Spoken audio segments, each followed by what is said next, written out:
In today's video, we'll discuss how to set up an online store for your typical in-person brick-and-mortar business. Depending on your expertise and current online presence, some platforms and services might be a better choice than others. The way we see it, you have two major options: Shopify or Woocommerce. There are many more options than that, but these have some of the lowest barriers to entry as well as the power and flexibility to run pretty much any kind of shop. If your budget for expanding into online sales is zero, then Woocommerce should definitely get a look. Woocommerce is based on WordPress, and because of that, it's free to use. The base functionality is robust enough for you to add inventory, host a storefront with pictures and multiple SKUs, accept payments, and ship items. Other more advanced features and additional options for things like payment gateways and invoicing are available through premium extensions, though free add-ons are abundant too. If you already have a WordPress website,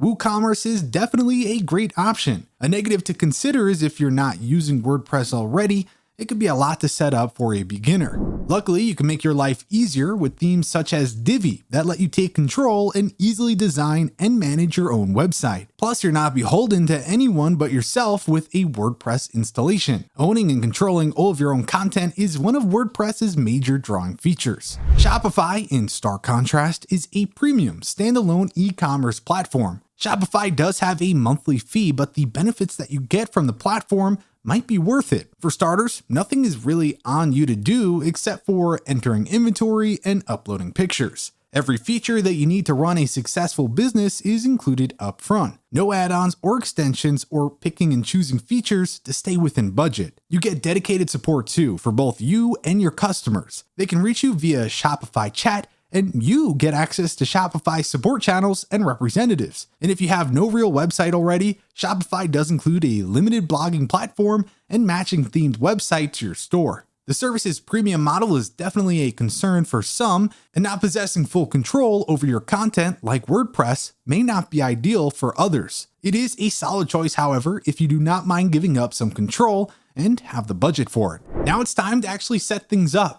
We're going to suggest going with Woocommerce for a couple of reasons. The first being that it's WordPress based and fully customizable. As you get more comfortable selling online, you could customize Woocommerce to be whatever you want it to be. The second is that it's free outside of a handful of extensions that you may want to get, and of course you'll need to pay for hosting like you would with any website. If you have no website at all yet, you can get up and running in 4 simple steps. Step number 1, buy a domain name. You could use Google domains, Namecheap, or really anything you want. In most cases, it's as simple as typing in the web address you want, hitting search, and seeing if it's available. While the registration fee varies across different sites, $10 to $15 per year is pretty normal for .com sites. Step number 2, set up web hosting. Once you have a domain name, setting up web hosting should be your next step. We have lots of guides on choosing different hosts. If you plan on using Divi, check out Divi Hosting to make your life even easier. The most important factor when choosing a host is going to be cost and your comfort level.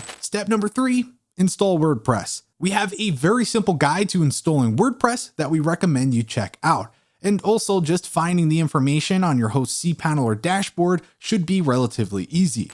Now, step number 4, install Woocommerce. The setup configuration is very straightforward. It asks for the store details, such as your address, the industry, what kinds of products you'll be selling, the business details, and then it'll let you select a theme for your site. The final step here is to set up your payment gateways and input tax information in. Now that your new online store is set up, the real fun begins, adding the products to your store so that you can sell them. Woocommerce adds multiple menu items on the left side of your screen. Hover over products and click on the Add New option. The product name field is whatever will show up to the customer. The large text area will be the description of the item on the product page. As you scroll down on the page, you could fill in specific and individualized product data. The first one you see here under General is pricing. The regular price is the everyday price, while if you enter a sale price, you can schedule it out. The short description is simply a sentence or two that describes the item in summary. These are the blurbs most customers will see first. To the right of your screen, you will see boxes for more options. Product categories are straightforward. However you split your items, do it here. Shirts, shoes, accessories, and so on. They're nested so you can have subcategories too. Product tags are more specific sorting terms, maybe Windows software or Mac software,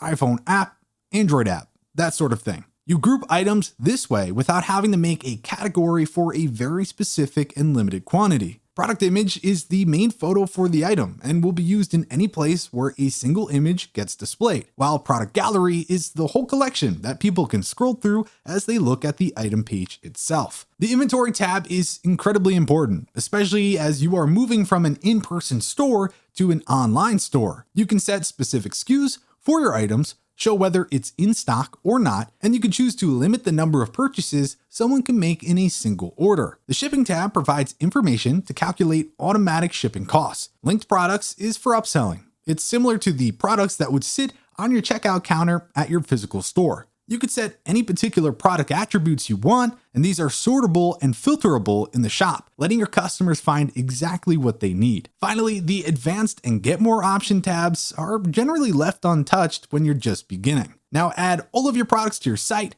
make sure your payment and tax information is filled out, and just like that, you're open for business. If you enjoyed this video, then be sure to give it a like and subscribe for more content. With that said, thanks for watching, and we'll catch you in the next one.